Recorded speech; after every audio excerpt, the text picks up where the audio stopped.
You might have noticed my previous video on how I got my national interest exemption via my L visa for the United States.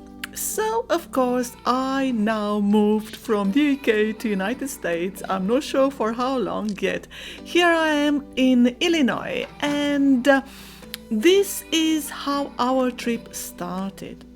Following this video will be another video on my very negative experience with UPS, and my gosh, they destroyed my computer and so many things. I had to purchase everything from my own pocket or presents from my dear partner, from whom I have been separated for 2 years because of the pandemic. So we started by booking this hotel at Heathrow, the Sofitel at Terminal 5, purely because from the hotel you can walk into the terminal. And here we are in the lobby. You have seen earlier on our beautiful room with a fridge if you are interested in that, in purchasing your own smoothies or milk to put them in the fridge, as we stayed for 2 days at this hotel. And on the right hand side you will see the escalators and the lift for those using wheelchairs to actually access the terminal. It's as simple as that.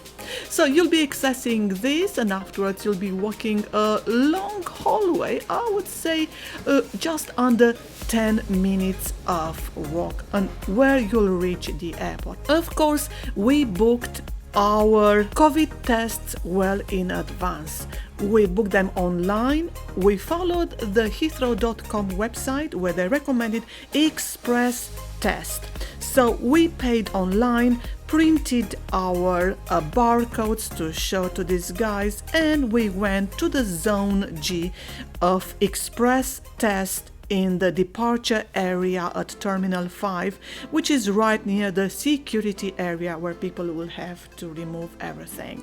So you'll see later on how we are going to reach this Zone G. The queues for the express test differ, so sometimes they are very busy, sometimes they are not, so it's a matter of luck, and we allowed lots of time for this. That is why we came into the terminal so many times pushing those big trolleys you find near the lobby area of the hotel, as well as in the terminal where you can also weigh your luggage. We discovered that my luggage was 28 kilos. So when I paid for the BA ticket, I paid for extra 23 kilos. I think I paid around 50 or 60 pounds. And when I was speaking with the people helping on the ground, they said, oh, if it was me, I would let you pass. Yet, on the day of our departure, we were there 3 hours in advance to ensure we have got no surprises, because I am not vaccinated due to my many medical problems. So because of this, we said, okay, let's give plenty of time for this and arrive 3 hours earlier. Just to stop here quickly, this is how we walked to this express test area. The test itself was done in a matter of seconds, just a few security questions, and also showing the barcode on the printed page for the test with our name, showing that we paid in advance. You can't pay here, you have to book everything in advance. Everything is straightforward, no surprises. So coming back to the BA staff, in advance they said, oh, if it was up to me, I'll let you pass, not to pay for this 5 extra kilos. Actually, when we were at the airport, they asked me to pay 65 pounds for 5 extra kilos. I mean, you are moving to a different country, you need some basic items, and yet the BA staff asked me to pay for 5 kilos, 65 pounds. How unfair is that? The flight was busy, I would say.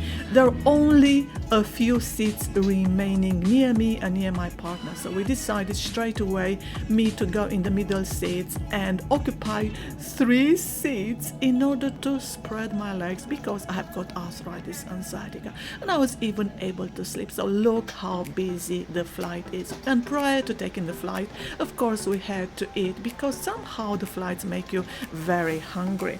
So we had our breakfast with very nice ice cream at Pilot's Restaurant at Terminal 5, which we simply love. We have eaten there so many times. Because I also used air miles I keep accumulating with British Airways, my flight was cheaper and I had to also book in advance the return flight to the UK, otherwise the flight would have been several thousands of pounds. So this is a good thing you might want to consider, to always register with BA in order to get the air miles, and you can pay for the flight. I paid the equivalent of £200, so the flight came much cheaper.